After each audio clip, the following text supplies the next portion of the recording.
একসময় গ্রামের এক প্রান্তে রঘু নামে এক কৃষক বাস করত। রঘু খুব দরিদ্র হলেও মনটা ছিল অশেষ ধনী। তার একমাত্র সম্পদ ছিল তার প্রিয় গরু, কালো রঙের, চোখে মায়া ভরা, নাম ছিল গৌরী। রঘু প্রতিদিন ভোরে উঠেই প্রথমে গৌরীর কাছে যেত। নিজের হাতে খড়, ঘাস আর জল দিত। গৌরীও যেন বুঝতো এই মানুষটাই আমার সব।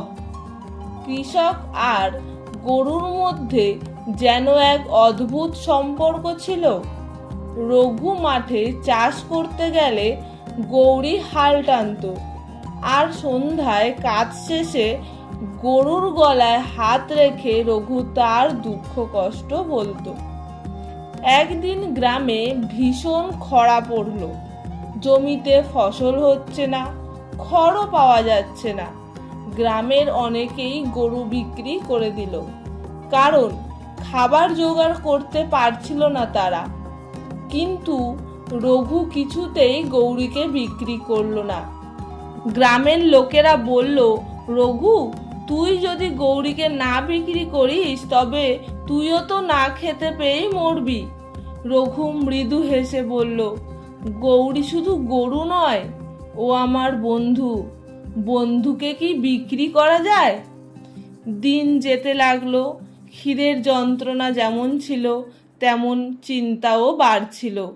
কিন্তু আশ্চর্যের কথা, প্রতিদিন ভোরে গৌরী যেন একটু একটু করে দুধ দিত।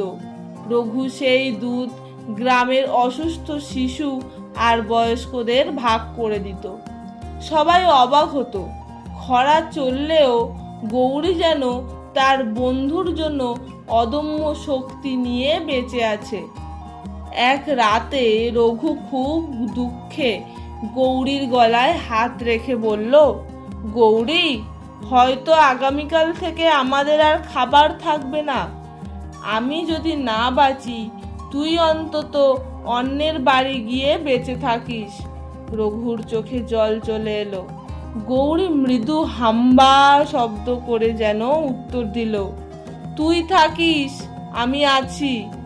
পরদিন হঠাৎ আকাশে মেঘ জমলো। দুপুরের দিকে প্রবল বর্ষণ শুরু হলো। শুকিয়ে যাওয়া জমিতে প্রাণ ফিরল আবার। চারদিকে সবুজ ঘাস জন্মাতে লাগলো। গ্রাম যেন নতুন করে জেগে উঠল। রঘু খুশিতে কেঁদে ফেলল।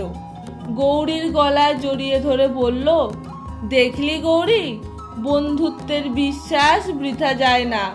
তুই আমার ভরসা ছিলি, তাই আজও আমরা দুজন বেঁচে আছি। সেদিন থেকে গ্রামে সবাই রঘু আর গৌরীর কাহিনী বলতে শুরু করলো। তারা বলতো, সত্যিকারের বন্ধুত্ব মানে কেবল সুখে নয়, দুঃখেও একে অপরকে আগলে রাখতে হয়।